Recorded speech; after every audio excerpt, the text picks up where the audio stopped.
It was just really hard. And you never think you're going to be a victim of something like that. For Victoria Seidel and dozens of other women like her, dreaming of motherhood, a routine surgical procedure to retrieve their eggs was supposed to be straightforward.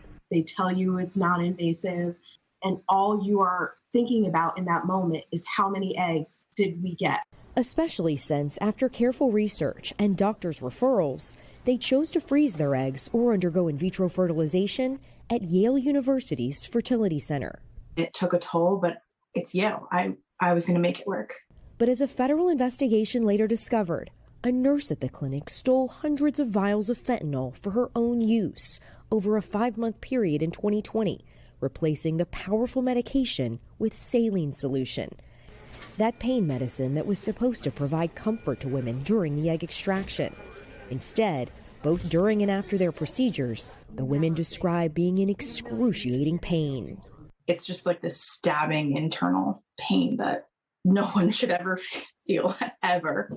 When an anesthesiologist noticed how easily a cap popped off one fentanyl vial, the nurse's crime was uncovered. In 2021, Donna Montecone pled guilty to federal charges of tampering with a consumer product. She surrendered her nursing license and was sentenced to 4 weekends in prison, plus 3 months of home confinement. The case is now the subject of a podcast by the New York Times. This is the Retrievals. Yale agreed to pay more than $300,000 to the Department of Justice to resolve allegations of violations of the Controlled Substances Act. Now 68 victims, including Victoria, Angela, and Laura Czar, are suing Yale, accusing it of failing to properly safeguard its supply of fentanyl. At the end of the day, I hold Yale responsible because this never should have happened.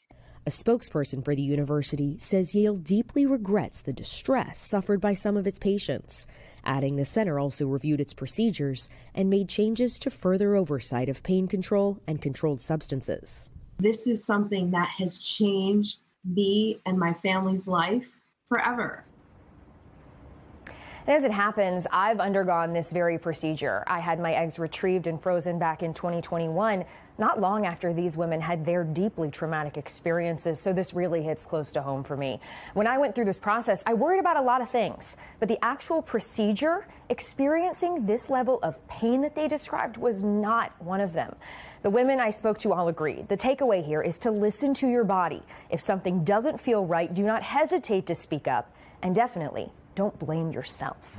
Yeah, I guess you're not sure what is ahead when something like that happens. And thankfully, that nurse, Kaylee, was able to see how quickly the vial top popped off and was able to put a stop to it. But wow. All right, Kaylee Hartung for us there in L.A. Kaylee, thank you. Thank you, Kaylee. Hey, thanks for watching. Don't miss the Today Show every weekday at 11 a.m. Eastern, 8 Pacific on our streaming channel, Today All Day.